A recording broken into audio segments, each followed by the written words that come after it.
Hey guys, स्वागत है आपका सक्सेस अपनेक्स यूट्यूब चैनल पर। और 5000 plus mechanical engineering objective questions की सीरीज में हम डिस्कस कर रहे हैं मशीन डिजाइन को, और ये उसका 7वां लेक्चर है। इससे पहले के लेक्चर्स नहीं देखे हैं तो प्लेलिस्ट में आके विजिट करो, डिस्क्रिप्शन बॉक्स में आपको सब कुछ मिल जाएगा। अगर आपने चैनल को अभी तक सब्सक्राइब नहीं किया है तो अभी इसी वक्त कर लो, बेल आइकन को प्रेस कर लो, साथ में टेलीग्राम चैनल को भी ज्वाइन करना मत भूलना। तो पिछले वीडियो में हमने लेम थ्योरी और बाकी सारी थ्योरीज जिससे हम थिक सिलेंडर को डिजाइन कर सकते हैं उसके बारे में पढ़ा था। ठीक है, तो मेनली 3 टाइप की थ्योरीज होती हैं, जिसमें से लेम या लामी थ्योरम जो है वो, लामीज इक्वेशन जो है वो सबसे ज्यादा इंपॉर्टेंट होती है। तो इसके बारे में इन एनी केस कुछ एक क्वेश्चन शायद बन जाए, तो मैंने कुछ 2 स्लाइड्स इसके बारे में डाल दी हैं, ताकि अगर बहुत ज्यादा डेप्थ में पूछना चाहे पूछे तो फिर आपसे बन जाए। बुक में ये सारी चीजें थी नहीं तो मैं अलग से लाऊं।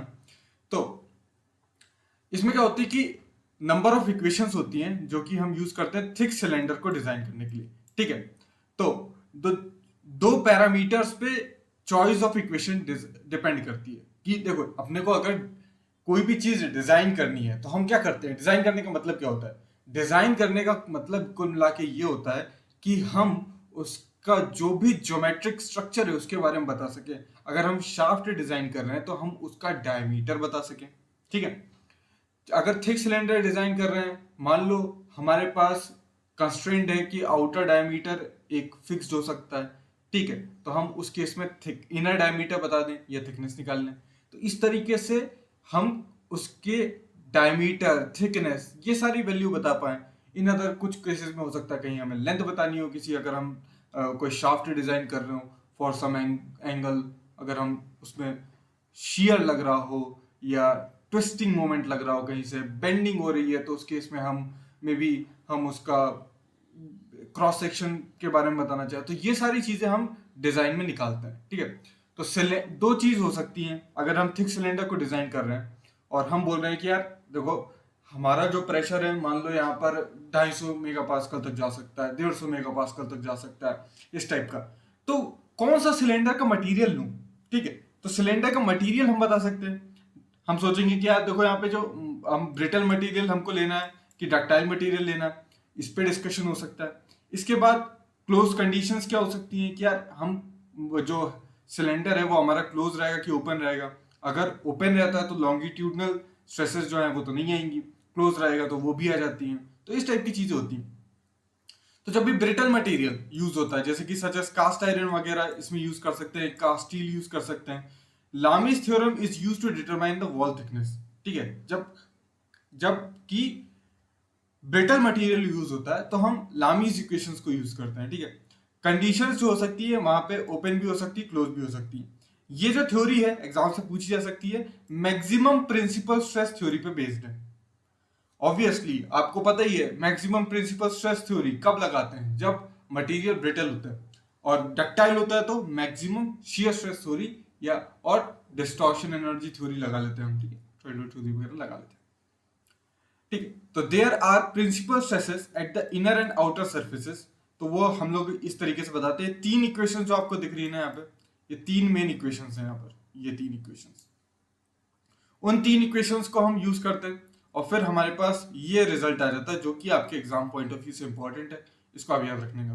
तो यही पूछा गया इसमें कि इनमें से कौन सी ऑप्शंस में हमें दिखा हुआ है कि थिकनेस हम निकाल सकते हैं यूजिंग लामीज इक्वेशंस।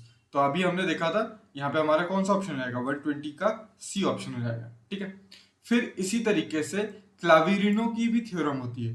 क्लावेरिनो की थ्योरम आपके लिए डेरिवेशन उतना ज्यादा इंपॉर्टेंट नहीं है, और कहीं भी मैंने इससे रिलेटेड क्वेश्चन भी नहीं देखा, पर बुक में है तो फिर मैं आपको बता दूंगा। तो इसमें जो है हमारा ए ऑप्शन करेक्ट हो जाएगा। ठीक है, तो ये जाएगा। यहाँ पे आप देखो, कुल मिला के यहाँ पर जो डिफरेंस आया है वो सिर्फ ये 1 - 2 म्यू ऊपर आ गया, 1 + म्यू नीचे आ गया, सिर्फ इसका डिफरेंस आया, बाकी सेम। ओके, अब एक कंपाउंड सिलेंडर दिया हुआ है।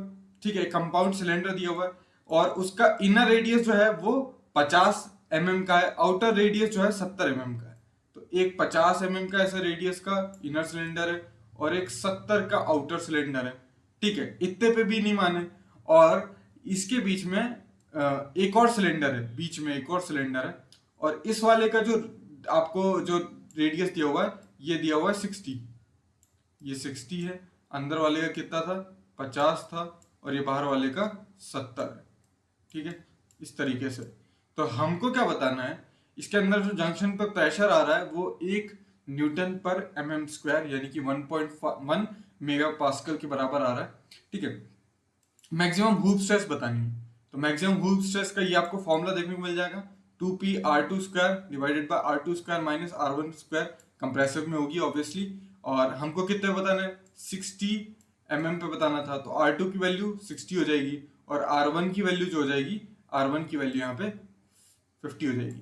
तो आप इस तरीके से लगाएंगे तो आपका कौन सा ऑप्शन आ जाएगा, सी ऑप्शन आ जाएगा। ठीक है, नेक्स्ट अब बात करेंगे पाइप्स और जॉइंट के बारे में। तो पाइप्स क्या होते हैं, पाइप एक एलिमेंट है, ठीक है, जिसको हम यूज करते हैं किस लिए, transportation of various fluids, water को, स्टीम को, कोई गैस है, कोई ऑयल है, कुछ केमिकल्स है, कोई भी चीज है उसको हम यहाँ से वहां ट्रांसपोर्ट करने के लिए यूज करते हैं। अब पाइप में जो ट्रांसफर हो रहा है वो हो सकता है कि वो एक सर्टेन अमाउंट ऑफ प्रेशर पे हो रहा हो, ठीक है, या फिर पाइप सीधा लगा दिया, ग्रेविटी एक्शंस की वजह से हो रहा है, विद और without pressure from one place to another, we can do it by using pipes. अब पाइप तो एक पाइप हो गया, पर कई बार आपको मोड़ना पड़ेगा, है ना, कुछ उसमें जॉइंट्स लगाने पड़ेंगे, तो कई सारे जॉइंट्स भी लगते हैं। अब ये सारे जो जॉइंट्स होते हैं ये अलग अलग जिस भी यूज जिस तरीके का रहेगा उस हिसाब से अलग अलग पाइप्स लगते हैं। मैंने आगे जॉइंट्स की फोटो भी डाल दी है, ठीक है, तो उससे ज्यादा अच्छा रहेगा, समझने में थोड़ा विजुअलाइजेशन भी आ जाएगा। क्योंकि देखो क्या होता है ना कि पाइप एक लिमिट के बराबर ही लंबा बना सकते हो आप, ऐसा नहीं कि बहुत बड़ा पाइप बना दिया, ठीक है, तो वो भी नहीं कर सकते हम। ठीक है, और हर बार को आपको एक पाइप कैसा बनाओगे, पाइप आप बनाओगे तो एकदम सीधा पाइप बनाओगे ना, ऐसा पाइप तो बना नहीं दोगे। मान लो यहाँ पे बीच में ऐसा गड्ढा था तो आपने पाइप ही ऐसा बना दिया, इस टाइप का पाइप तो बनेगा नहीं ना। तो यहाँ पे क्या करेगा, इतना बड़ा पाइप लगाना पड़ेगा, फिर यहाँ पे हमको एक जॉइंट लगाना पड़ेगा, है ना, फिर यहाँ पे एक जॉइंट लगाना पड़ेगा, फिर हो सकता है कि यहाँ से एक और दूसरा पाइप आ रहा है, दोनों को जोड़ना भी है। तो इस टाइप के जितने भी काम होंगे ना वो सब हम जॉइंट्स के थ्रू कर लेते हैं। ठीक है, कौन कौन से जॉइंट होते हैं, तो पहला जो हमारा जॉइंट आएगा वो होता है सॉकेट और कपलर जॉइंट। ये कब यूज होते हैं, जब लो प्रेशर पे हमको पानी या कोई भी फ्लूइड को पहुंचाना है तो हम उस केस में यूज करते हैं सॉकेट या कपलर जॉइंट को। ओवरऑल जो स्मॉलेस्ट साइज होते हैं और स्मॉलेस्ट इन साइज होते हैं और मोस्ट एसेंशियल टाइप के जॉइंट्स होते हैं, एक होते हैं आपके, फिर आते हैं निपल जॉइंट्स। निपल जॉइंट्स जो होते हैं इनका डिसएडवांटेज क्या होता है, reducing the area of flow, ये रिड्यूस कर देते हैं एरिया फ्लो को। फिर होते हैं यूनियन जॉइंट। यूनियन जॉइंट तो provide facility of disengaging the pipe by simple unscrew in coupler unit. तो इनके एक स्क्रू होता है जिससे हम इसको डिसएंगेज कर सकते हैं। एक होता है स्पिगोट एंड सॉकेट जॉइंट, ये यूज्ड होते हैं जो पाइप जमीन के अंदर बड़ी हो जाते हैं उसके लिए यूज होता है। एक होता है एक्सपेंशन जॉइंट, ठीक है, तो ये मोस्टली यूज होता है जब हम स्टीम हाई प्रेशर पे कैरी कर रहे हैं तो हम उसको इसमें एक्सपेंशन जॉइंट यूज करते हैं। ठीक है, फिर आता है flange joint. Flange joint is most widely use type के जॉइंट्स होते हैं। Flange may be made of flange of cast integral pipes with pipe और लूज फिंगर्स और अनस्क्रू टाइप के भी होते हैं। ठीक है, फिर हाइड्रोलिक पाइप जॉइंट भी होता है अपने पास।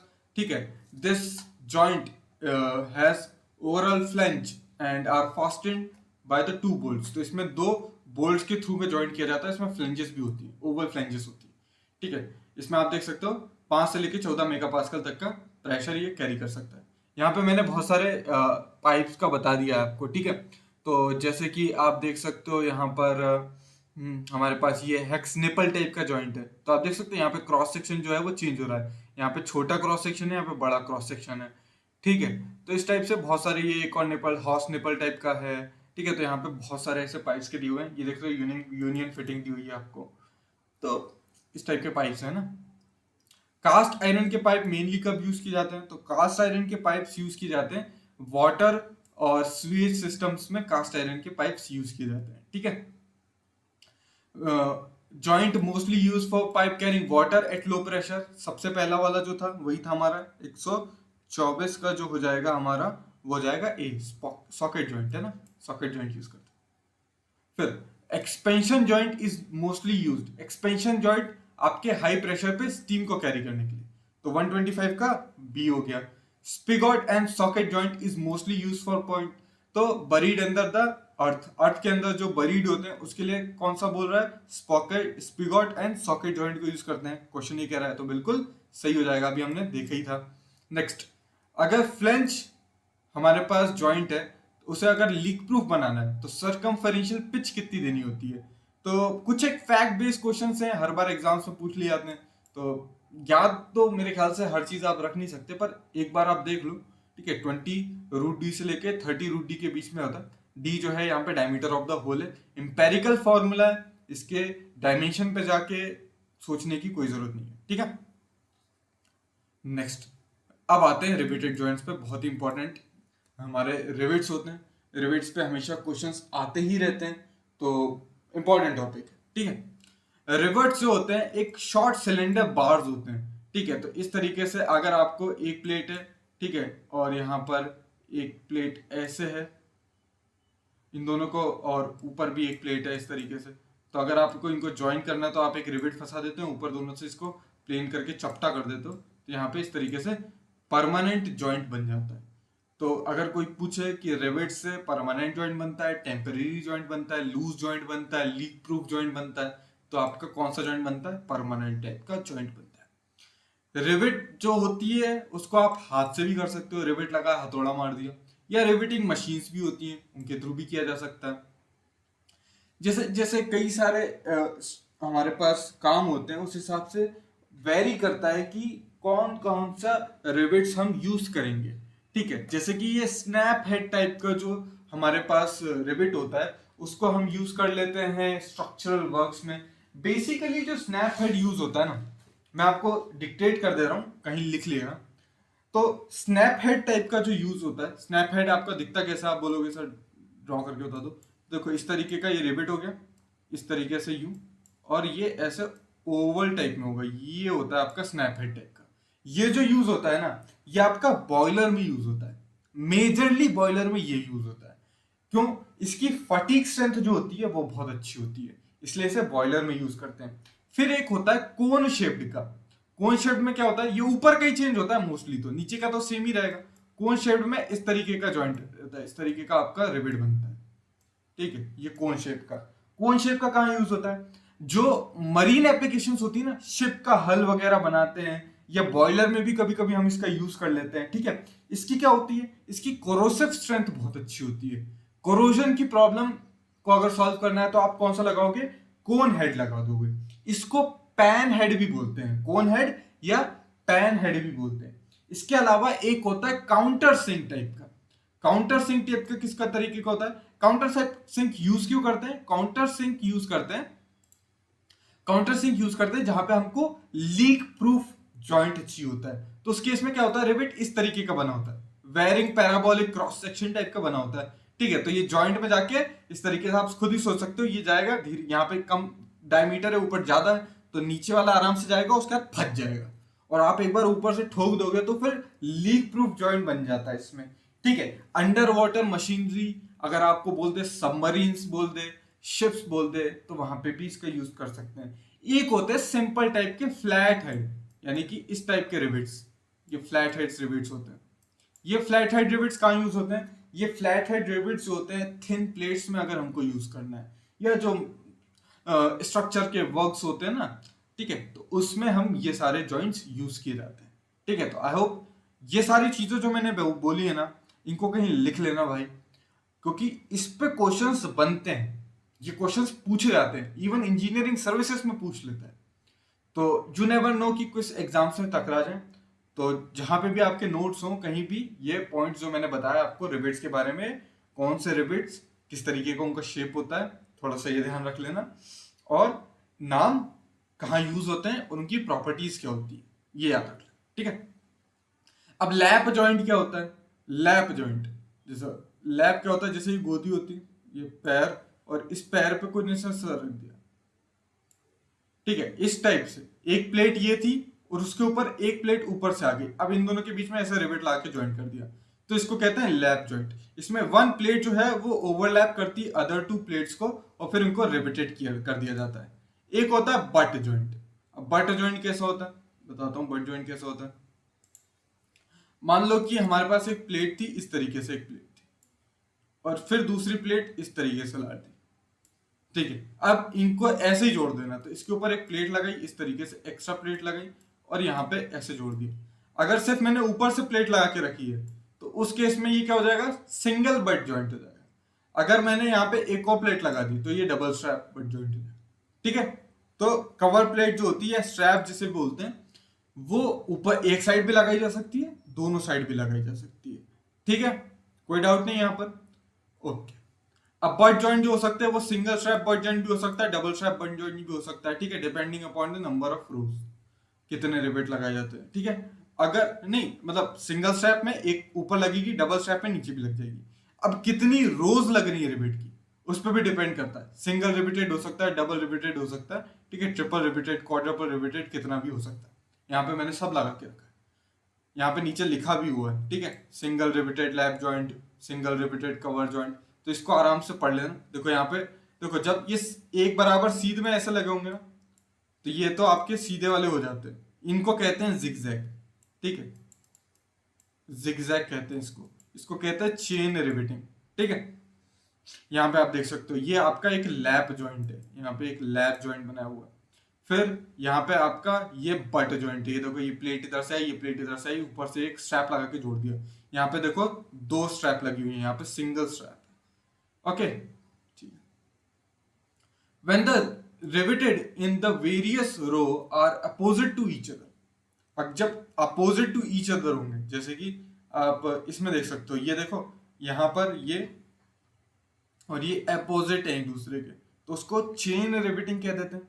मगर अगर एडजेसेंट रो में स्टैगर्ड फॉर्म में होते हैं, ये इस तरीके से डायगोनल के अलोंग लगे होंगे, तो इस डायगोनल के अलोंग जब हम लगाते हैं तो उसको हम क्या कह देते हैं, उसको हम जिगजैग वाला पैटर्न कह देते हैं। जैसे इसमें जिगजैग पैटर्न में लगे हुए हैं, ये इस तरीके से, ओके। तो आप देख सकते हो, और कुछ तो है नहीं। फिर कॉल्किंग एंड फुलरिंग, ये दो प्रोसेस होती है। ये प्रोसेस कभी भी अगर नींद में भी सुन लो तो इसका एक काम होता है, और वो काम है लीक प्रूफ जॉइंट को करना। अब लीकिंग की कैसे, देखो 80 डिग्री के एंगल पे, 80 डिग्री के एंगल पे ये कॉल्किंग टूल होता है। इस कॉल्किंग टूल से क्या करते हैं, यहाँ पे इसको फंसाते हैं और जोर से हैमर मारते हैं। इसकी वजह से क्या होता है ना कि ये जो प्लेट होती है ना, ये इसके साथ बहुत अच्छे से चिपक जाती है। जब चिपक गई तो फिर लीक होने की पॉसिबिलिटी खत्म हो जाती है, ठीक है। तो ये कॉल्किंग रिवेट्स होते हैं, यहाँ पे आप देख सकते हो, इसके ऊपर ये लगा के हैमर मार देते हैं, ये प्लेट्स पे भी हैमर मार देते हैं, ठीक है। एंगल याद रखना 80 डिग्री पे होती है, ठीक है। एग्जाम से पूछी जा सकती है, कभी कभी एग्जाम आपके एग्जाम्स में ये इस टाइप के क्वेश्चंस आ जाते हैं, कुछ एक एंगल पूछ लेगा, ठीक है। तो ऐसे क्वेश्चंस के लिए भी तैयार रहना चाहिए, जहां पे भी ये सारी चीजें मिल जाए पढ़ लेना चाहिए। जैसे कई बार पूछ लेता है कि एक में थ्रेड यूज कर रहे हैं तो एंगल कितना होता है, ठीक है। तो इस टाइप की चीजें पूछ ली जाती है, तो याद होनी चाहिए। पिच क्या होता है, पिच अगर की बात करें तो it is the distance from one centre of one rivet to the centre next rivet measured parallel to the seam. मैंने फोटो लगा के रखी है, ये देखो, ये पिच है, ये एक रिवेट है, उसके सेंटर से दूसरे सेंटर का जो आपका डिस्टेंस होगा वो पिच हो जाएगी, ठीक है। अब बैक पिच में क्या होता है, perpendicular distance between centre line of successive rows. जैसे कि ये आपको एक रो दिखेगी, ये गेज लाइन दिख रही है, ये एक रो मान लो, ये एक रो मान लो, इनके बीच में जो परपेंडिकुलर डिस्टेंस आएगा वो क्या हो जाएगा, बैक पिच हो जाएगी, ठीक है।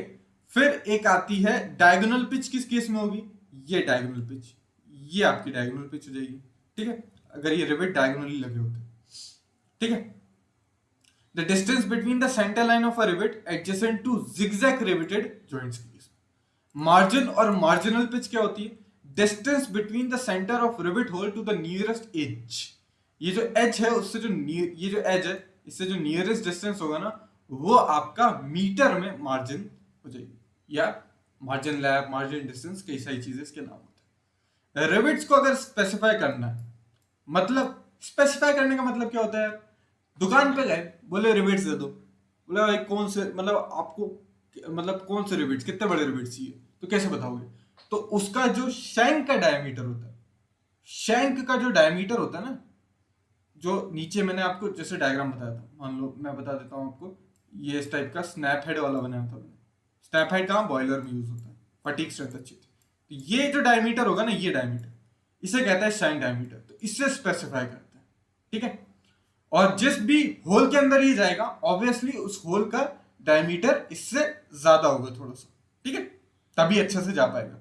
और एक और चीज क्या होती है, और एक और चीज पूछी जाती है कि हाँ, अगर हम वो जो जैसे जिस भी प्लेट में हमको छेद करना पड़ेगा, तो छेद कैसे करते हैं? छेद करने के लिए कई सारी प्रोसेस हो सकती है। आप ड्रिलिंग यूज कर सकते हो, ठीक है, आप ट्रेपैनिंग यूज कर सकते हो, ठीक है, आप एक बार को पंचिंग यूज कर सकते हो, कई तरीके से छेद बनाए जा सकते हैं, तो ड्रिल किया जाता है, ठीक। क्योंकि पंचिंग का ऑपरेशन जब करते हो ना, तो उसमें शीयर होता है, जिसकी वजह से ना कभी कभी वो जो आपको वो मिलता है, जो शेप मिलता है, वो स्ट्रेच हो जाता है कभी कभी, है ना, शेयर की वजह से थोड़ा फैल जाता है। तो उस वजह से क्या होता है, कभी कभी हम वो चीज नहीं करते, ड्रिल कर देते हैं, ड्रिल ज्यादा बेहतर रहता है। रिवेटेड जॉइंट्स जो होते हैं हमारे, परमानेंट जॉइंट टाइप के जॉइंट्स होंगे। When the plate are fastened by rivets, hole जो होते हैं वो पंचिंग और रीमिंग से बनाए जाते हैं। कह रहा पंचिंग और रीमिंग, तो ये इनकरेक्ट होगा। होल जो बनाए जा सकते हैं वो ड्रिलिंग से बनाए जाते हैं, ठीक है, बी ऑप्शन हो जाएगा। Next, diameter of the hole जो होगा, होल का डायमीटर रिवेट के डायमीटर से बड़ा ही होगा, ठीक है, 31 का सी हो जाएगा, ताकि वो अच्छे से घुस जाए। फिर फेलियर किस तरीके से हो सकता है, या रिवेट जॉइंट लगा दिए, या मेरा जॉइंट खराब किस तरीके से होगा? देखो, प्लेट फट सकती है, प्लेट टीयर कर सकती है, ठीक है। तो जो मार्जिन थी ना, जैसे यहाँ पे ये एंड ऑफ द प्लेट है, और यहाँ पे भी जो पहला रिवेट आता है, इसके बीच का ये जो डिस्टेंस था, इसको कहते थे मार्जिन। तो ये जो मार्जिन होता चाहिए, ये 1.5D, ठीक है, इतना मार्जिन कम रखोगे तो फिर नहीं फटेगी। तो ये टीयरिंग होती है। अब tearing of plate across the rivet भी हो सकती है, ये एक दो रिवेट लगे और यहां से फट जाए, ऐसा भी तो हो सकता है। तो उस केस में क्या होता है कि हम मान लो कि जो भी परमिसिबल स्ट्रेंथ है किसकी, प्लेट की, टेंसाइल स्ट्रेंथ है, उससे निकालते हैं। तो आप ये जो डिस्टेंस है, ये कितना होता है, पिच के बराबर होता है। ये जो डिस्टेंस कितना है, पिच के बराबर है ना। उसमें से कितना एरिया एक्चुअल में आ रहा है, भाई ये तो होल है ना, ये तो गड्ढा है, बस इतना सा डिस्टेंस आ रहा है। तो ये कितना है, यहां से d/2, यहां से d/2 हटा दो, मतलब p माइनस डी, ओके, और इनटू थिकनेस, ठीक है, इनटू थिकनेस, ये डिवाइडेड बाय जितना भी फोर्स लगा रहे हो, ये फॉर्मूला जाता है, ओके। इससे हम फॉर्मूले से निकाल देते हैं। शेयरिंग भी हो सकती है रिवेट्स की। भाई रिवेट्स इस तरीके से लगे हुआ है, एक रिवेट इस प्लेट में इस तरीके से लगा हुआ है, दूसरा प्लेट इस तरीके से। तो इस क्रॉस सेक्शन को देखोगे ना, इस क्रॉस सेक्शन को देखोगे, तो इस रिवेट का जो क्रॉस सेक्शन रहेगा, ये क्रॉस सेक्शन कितना आ जाएगा, π/4d² के बराबर आ जाएगा। और टाउ क्या है सर, टाउ क्या है, टाउ है शियर स्ट्रेंथ, ठीक है। तो अगर सिंगल शियर हो रहा है तो यहाँ पे 1 आएगा, एन की वैल्यू 1 हो जाएगी, यहाँ पे 1 आ जाएगा, ठीक है। एन क्या है, एन बताएगा कि कितने रिवेट्स हैं पर पिच, ठीक है। अगर डबल शेयर हो रहा होगा, डबल शेयर कब होगा, जैसे कि आपने सिंगल शेयर कब होगा, पहले मैं बता देता हूँ, ठीक है। सिंगल शेयर कब होगा पहले वो डिस्कस कर लेते हैं, फिर डबल शेयर पे जाएंगे। कई बार कंफ्यूजन हो सकता है, क्योंकि एग्जाम में हो सकता है बार बार ना बताए कि ये सिंगल शेयर हो रहा है कि डबल शेयर हो रहा है, तो उसको थोड़ा समझना जरूरी हो जाता है। मान लो एक बट जॉइंट की बात करता हूँ भाई मैं, ये बट जॉइंट है और ऊपर मैंने एक प्लेट लगा के रखी है, और यहां पे मेरा एक रिवेट आएगा, ठीक है, ये एक रिवेट आएगा। इस केस में देखो, यहां पे आपका यहां से शेयर हो सकता है, ये होता है सिंगल शेयर का केस, ठीक है। अगर मैंने नीचे भी प्लेट लगा दी और ये रिवेट इस तरीके से है, एक ही रिवेट होगा, ये अलग अलग रिवेट नहीं लगेंगे, एक ही रिवेट लगेंगे। तो अब ये यहां पे भी शेयर आएगा, और ये जो प्लेट है यहां पे भी शेयर आएगा, तो ये डबल शेयर का केस हो गया, ठीक है। तो ये थ्योरेटिकली डबल शेयर में 2 मल्टीप्लाई करते हैं, इंडियन बॉयलर रेगुलेशन के हिसाब से 1.85 मल्टीप्लाई करते हैं। ऐसा क्यों, लोड शेयरिंग हो जाएगी ना, दो जगह अगर है सिंगल लोड है तो लोड शेयरिंग हो जाती है, इस वजह से इस फैक्टर को थोड़ा सा कम ले लेते हैं, ठीक है। क्रशिंग, ऐसा भी तो हो सकता है कि ये जो लोड है ये जब इस पे लोड पड़े तो ये इस प्रोजेक्टेड एरिया के अराउंड क्रश हो जाए, तो उस केस में जो प्रोजेक्टेड एरिया आएगा वो आएगा डायमीटर इंटू थिकनेस। तो n times d into T into sigma C. Sigma C क्या हो जाएगा, ये क्रशिंग स्ट्रेंथ होगी उस रिवेट की।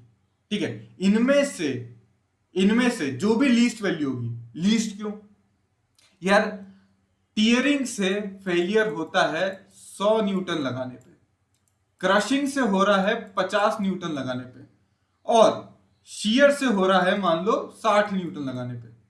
मैं बोलूंगा कि 100 न्यूटन मैंने मान लिया। अबे 100 न्यूटन तो तब आएगा जब 50 और 60 ही झेल पाएगा, उससे पहले ही फेल हो जाएगा। तो मिनिमम जो होगी, लीस्ट वैल्यू जो होगी, वो हमारी स्ट्रेंथ हो जाएगी रिवेटेड जॉइंट की। अनविन फॉर्मूला कई बार पूछा जाता है, सबको याद होना चाहिए, d is equal to √6/√t। T क्या होता है, थिकनेस। ठीक है, तो यहां से हम निकाल लेते हैं। बॉयलर में कौन से यूज होते हैं, बॉयलर में आपके स्नैप हेड यूज होते हैं। ठीक है, पैन हेड कोन हेड कहां यूज होता है, शिप हल में, जिसकी कोरोसिव स्ट्रेंथ ज्यादा होती है। स्नैप हेड की फटीग स्ट्रेंथ ज्यादा होती है। काउंटर सिंक हेड यूज करते हैं हम कहां पर, जहां पे हमको अंडर वाटर मशीनरी में लीक प्रूफ जॉइंट के लिए। Flat head structure work, thin plates. ठीक है, चलो आगे बढ़ते। बेवलिंग एंगल कितना होता है, ठीक है, वो हमारा 80 डिग्री था, मैंने आपको बताया था 34 का डी हो जाएगा। 35 centre to centre distance between consecutive rivets in a row, ये हो जाती है हमारी पिच, हमने डिस्कस किया। कॉल्किंग एंड फुलरिंग हम लीक प्रूफ जॉइंट के लिए यूज करते हैं। और in order to avoid tearing margin कितनी देते हैं, 1.5 डी के बराबर। लैब जॉइंट में सिंगल शियर, बताया था आपको। सिंगल स्ट्रैप बट जॉइंट में सिंगल शियर, डबल स्ट्रैप में ऑलवेज डबल शियर। ठीक है, तो ये क्वेश्चंस थे हमने डिस्कस किए। आशा करता हूं आपको लेक्चर पसंद आया होगा, काफी चीजें जानने को मिली होंगी। मिलते हैं नेक्स्ट लेक्चर में, तब तक के लिए thanks for watching and as always have a nice day.